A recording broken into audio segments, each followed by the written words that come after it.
Alright guys, well, this is why you always want to be prepared. So I don't know how long I'm going to be out here.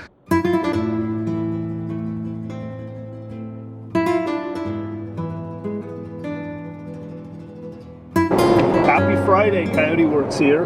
As always, bringing you guys along with me on a trip into some of the most remote, untraveled parts of the Central Oregon, Eastern Oregon desert.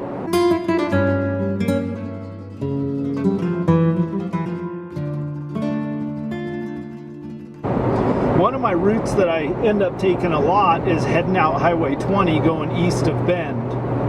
So I thought on this trip I'd show you guys one of my favorite little stops along the way, which is the Brothers Stage Stop, which has been open intermittently over the years, but currently has a super awesome chick, Tia's running it, and she's got the cafe open and the store.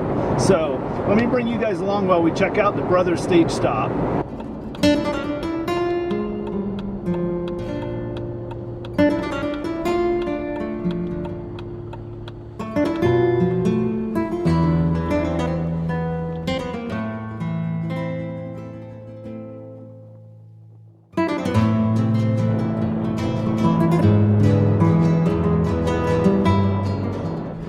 Alright, I'm splitting off my first little detour. I'm heading up this little side road to check out where I think there's a site of an old homestead. So this is the first time I've ever been up in this little draw. I'm just heading up on the shoulder of Glass Buttes, and I see some stones out there that look a little odd. So I'm going to cruise up here, and where this homestead site should be is right up here where this road gets into a little bit more narrow of a draw.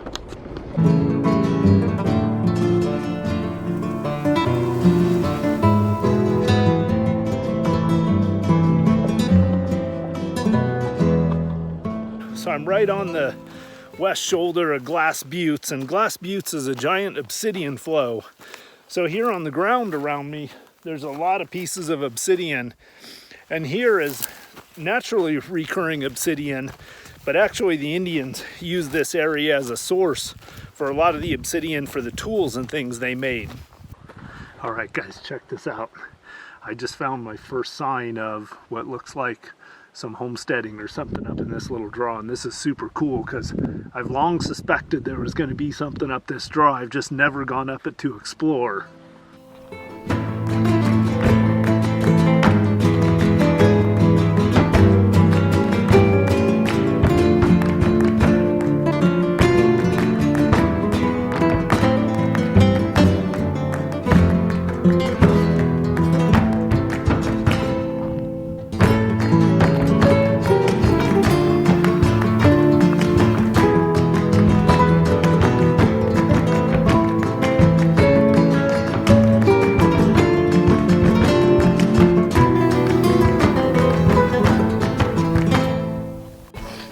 Alright, this is pretty cool right here. This is, I walked just a little ways. I may be 50 yards from the homestead down there. Oh, there's another piece of an old stove right there I just saw through the sagebrush. And this was an old barn, or the remnants of an old barn, and right up behind me here there's a bunch of chicken wire. So I know there was a chicken coop up there. So this was a pretty substantial little homestead. I'm pretty stoked about this.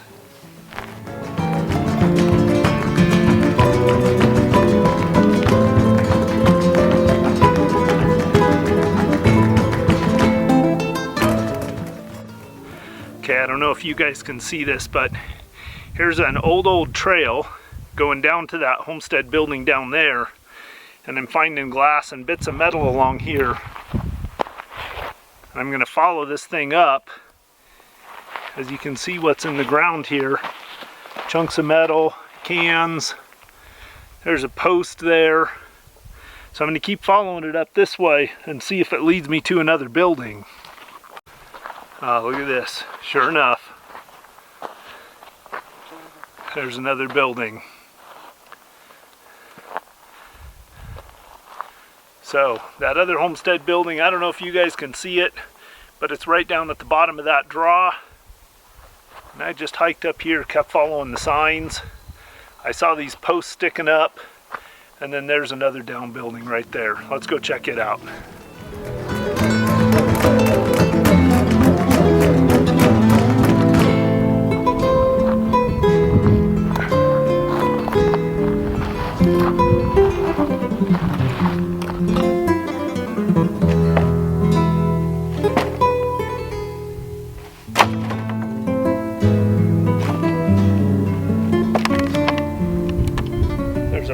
rattlesnake underneath these boards somewhere. I don't know if the camera can hear it buzzing every once in a while. It's a little one.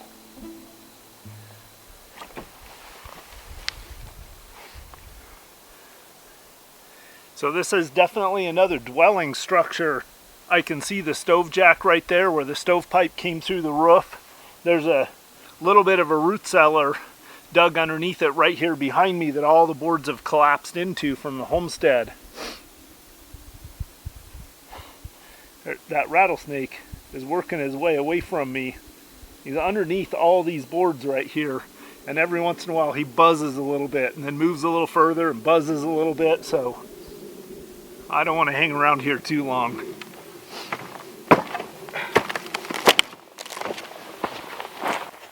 This is how long this homestead's been here. I can see limbs cut off with an axe up there, and then all the way down to here. And it's interesting because these lower ones were cut off with saws, but by the growth in the tree, you can see those ones that are cut off up there were probably cut off over 100 years ago.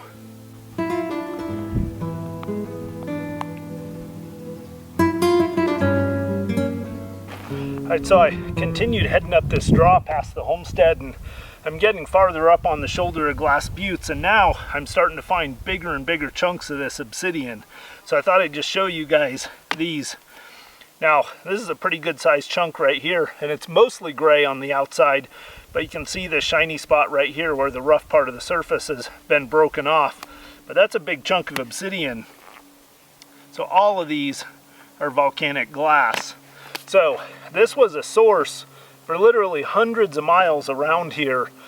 The Native Americans would collect obsidian from here and then take it out into other regions and trade it. This Glass Butte obsidian has been found up in the Columbia Gorge, down in California, all over the place. So it's pretty cool to be here at the source of what was for so long a major supply place for a lot of the tool making materials for the native tribes that roamed these, hell, going back 9, 10, 11,000 years.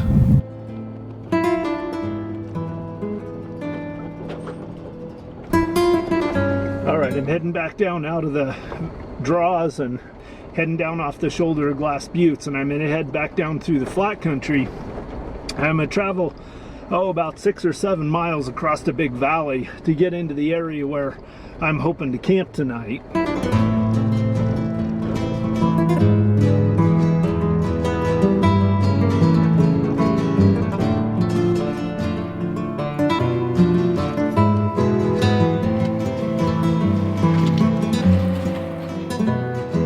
Well, sometimes things just don't go as planned out here. So I ran into a dead end. I couldn't get through on the road that got me to the area where I wanted to go. So I've turned around and backtracked for about 2 hours. Starting to get frustrated. I'm in country that I didn't really want to be in. So I'm gonna try to get myself centered again so I can enjoy the rest of the evening's ride. Every once in a while this happens a little bit when I'm out here. Things won't be going the way I want them to go, and I'll get a little frustrated. Whenever that happens, it's time for me to just chill a little bit. I've been on this coconut milk kick lately, so I'm gonna have some coconut milk, walk around right here where I saw this tin can, just relax a little bit, remind myself why I'm out here.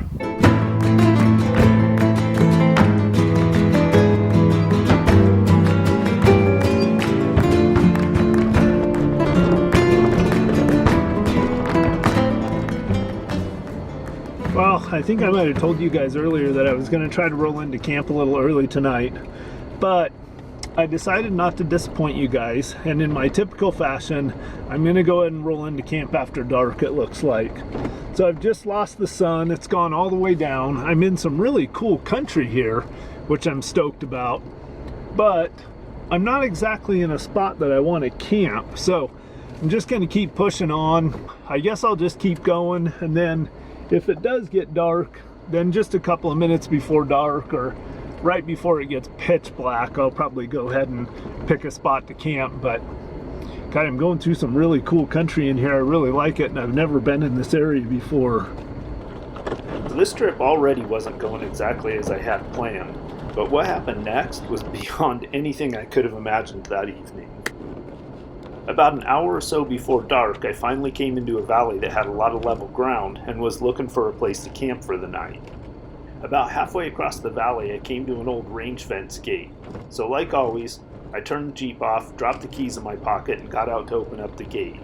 As I was getting out of the Jeep, I noticed smoke starting to come out from underneath the hood, so I immediately opened the hood to see what was going on. Now, up until that moment, there was no indication that there was anything wrong with my Jeep. No warning lights on, the temperature gauge was reading normal, and it was driving just fine. Which leads me to believe that the fire had probably just started. For the next couple of minutes, things moved really fast as I jumped into action trying to put out the fire.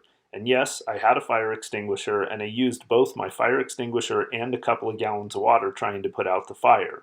So you're not going to see any more video clips until after all of my initial fire suppression efforts were exhausted. As soon as I opened the hood, flames started coming up from the back of the motor. It looked like they were originating between the rear of the motor and the firewall. So I ran around to the back of the Jeep, grabbed my fire extinguisher, and immediately began spraying it on what I thought was the source of the flames. I continued spraying my fire extinguisher on the flames until it was empty. And for a minute, it actually seemed like it was kind of effective in putting down the flames a little bit. But a few seconds after my fire extinguisher ran dry, as I was standing there looking at the Jeep, the flames flared back up again. All right, this is why you carry a fire extinguisher. God damn it, it's still going. So I ran around to the back of the Jeep and I grabbed a couple of gallon containers of water, came back to the front and started splashing water on top of the flames. And again, after doing that for a few minutes, it seemed like I had the flames somewhat under control. And they were somewhat under control in the engine compartment. But what I didn't quite realize yet is they had already started to spread through the firewall and were burning inside the dash, inside the passenger compartment of the vehicle. Once I realized this, I knew there was no chance of me putting out the vehicle fire. I also knew at that point that I didn't have much time to retrieve stuff from the vehicle.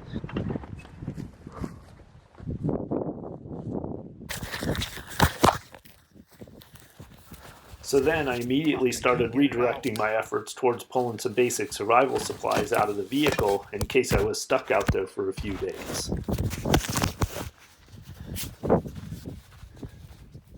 Around this time, I also decided I needed to grab the full fuel can off the back of my Jeep to keep it from adding fuel to the fire, literally speaking.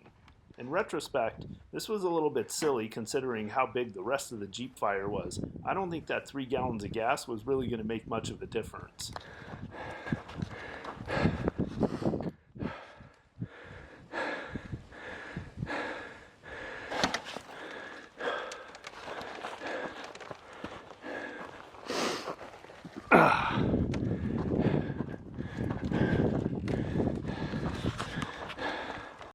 All right, well, I got all the stuff I need to survive out. So I'm probably just gonna camp here and watch it burn. I cut a little fire line on the other side. I'm gonna go work on that a little bit more because I don't want to burn the forest down out here.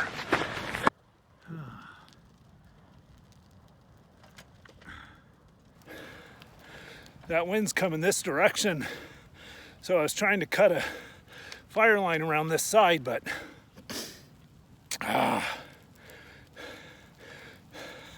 always an adventure, guys.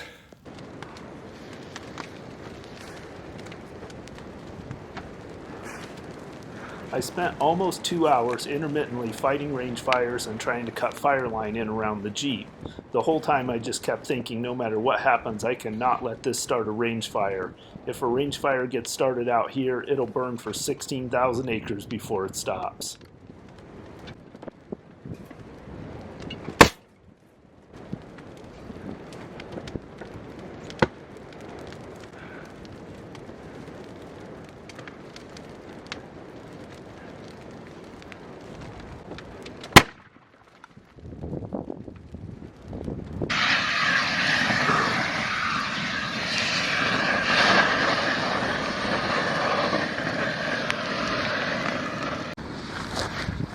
All right, guys, well, This is why you always want to be prepared. So I don't know how long I'm going to be out here. I think I'm just going to make a little, whoa. I pretty much got to sit here and watch this thing burn. I can't take a chance on it getting out of control and starting to range fire off, and it's really dry out here right now. So that's my first priority, is to make sure I don't set more of the range on fire. Second priority will be getting a little camp set up and getting as comfortable as I can for the night. Slowly but surely she's starting to cook down. All right, well, I've done about all I can do. Now I just have to sit here and wait for her to burn to the ground. I just got all my gear sorted, so I know where everything's at. Right now, I'm just gonna hydrate. Oh, thank goodness I got some Grizz.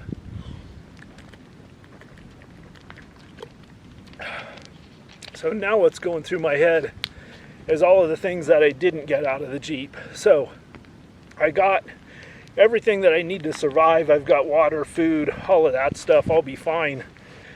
I grabbed my phone. I don't have any way to charge my phone, so I'm gonna have to be careful about the battery on it. And I don't have my wallet, so my driver's license, my credit cards, all those things are burning up in there. So now I'm just starting to run through my mind. The good news is it's a 3-day weekend and it's Friday, so I have 3 days to kind of get shit sorted out. I'm 30 miles from a decently traveled road, so anyway, that's all the stuff that's starting to go through my mind now. Now that I got the fire taken care of, or a fire break cut around the Jeep, so it's not going to catch the bush on fire, and I have all my emergency supplies. Having said that, it's still a beautiful night out here, and I might as well enjoy it. I'm stuck here for a while. All right, show you guys what's left of the Coyote Works Jeep.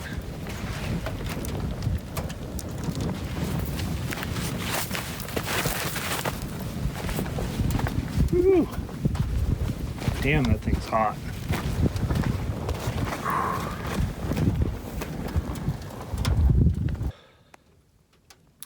Happy Friday night. All right, well, I got a little bit of my survival gear out of it at least, so that smoke is terrible. And the good news is I'm only about 25 miles from pavement. All right, well, I just kind of did an inventory of my gear, and I do have all the critical stuff. However, what I don't have, oh no, that's not true. I do have. I was going to say what I don't have is a jacket or a long sleeve shirt, but actually I do. So I think my next order of business is I'm going to get some food in me. So I've got about 6 gallons of water, plus I grabbed my ice chest with whatever beverages are in that. I've got a rifle, a shotgun, 2 pistols, got my SIG on me, of course. Got my food box, so I've got, oh hell, I've got a week's worth of food. I could just stay out here for the whole rest of the weekend, but I think I need to figure out a plan and get myself back so I can start sorting this all out, get myself into some wheels. Guess I'll be looking for a new Jeep Rubicon. I think I breathed too much of that burning plastic and magnesium and stuff. Now that the fire's out, it's getting chilly out here. All right, well, it's mostly out. Oh, there's my awning.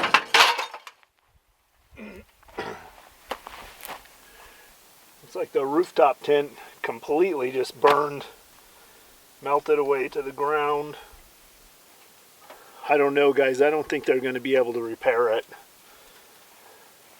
The door handle's completely gone. All right, so I'm going to have a little Grizz, a little coconut water, and kick back for a minute. So, in light of this little incident that just happened to me, I wanted to talk about, this is just a reinforcement of a couple of things that are really important to remember when you spend time out here in the backcountry. One is, your first thought's always got to be your own personal survival, right? So when my Jeep caught on fire, I spent a couple of minutes addressing the fire, but as soon as I realized that I wasn't going to be able to address the fire, I immediately went to pulling gear out of the back of the Jeep. And at that point, there were flames inside the cab of the Jeep, but the fact of the matter is that I need these supplies to survive out here. I'm out in the middle of the desert. If I have to walk out of here, which hopefully I won't, I've got word to a couple of my buddies and hopefully someone will come get me. But if I have to walk out of here, I'm probably talking potentially a 2 to a 3 day walk with daytime temperatures 85, 90 degrees and probably no water between me and pavement. So I need these supplies to survive. So number one priority was to get enough emergency supplies out. Number two, when I started putting out the fire, after I pulled my basic emergency supplies out, and that was my inch pack, because I know if I have my inch pack, I've got at least something, then I started using some water to put out the fire. But again, I only used about 3 gallons of water, and I saved myself about 6 gallons, because again, I'm out in the middle of the desert, and I need that water to survive. Now, so lesson number one is you always have to think about your own survival first. That's the most important thing, is that I get home alive. The Jeep, I can replace that. It's going to be a bummer. It's a pain in the ass. And my wallet and my cash and everything burned up in there. But the truth is, all that stuff can be replaced. But I need to get myself home alive. The second thing is, this is a great example of why it's so important to keep your gear tight and organized and be familiar enough where everything is at. So I knew when I started unloading stuff, I knew exactly what I had to grab to have my emergency supplies, my most important things. So I grabbed that stuff first, and then I went for secondary things. Once I had my inch pack out and a rifle and my water, my 6 gallon can of water right there, only after I had that stuff out did I worry about things like the chair and the table and the ready light. Now, there's still a lot of it in there that burned up and burned to the ground. But I survived the incident, and I have enough gear to survive for, an extended period of time out here and to walk home if I need to. The next thing that happened to me was the brush and the grass started catching on fire around the Jeep. And this is hardcore fire season out here right now. We haven't had rain for I don't know how long out in this country, at least not more than a few drops. So the next thing I had to do is I had to start cutting fire line, because I don't want my accident or what happened with a piece of equipment out here of mine to burn down 16,000 acres of this rangeland out here. If a fire got started out here right now in this kind of remote country, it would burn thousands and thousands of acres before they could get it stopped. So I just thought this was a good opportunity to hammer home a couple of those lessons. Your survival first, keeping your gear organized all the time, and then I suppose the final thing is just remembering that when you're out here in this environment, the difference between a survival situation and just an inconvenience is this gear that you have with you. The water, primarily the water, but the water and the food together, along with a few basic survival tools, having a good knife, a flashlight, some things like that, is what's going to make the difference between an incident like this being catastrophic.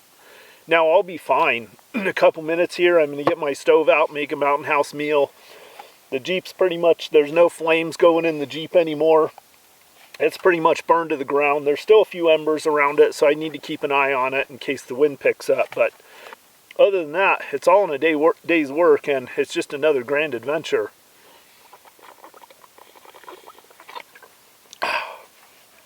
And man, this coconut water is delicious. Unfortunately, my camera batteries ran dry at this point, so I wasn't able to film any more of the trip. But just to let you guys know how things turned out, I was able to send a track using my Gaia GPS app to a friend of mine, who was then able to get into my location and retrieve me. So I did make it home safe and sound early the next morning, minus one very charred, crispy Jeep Rubicon.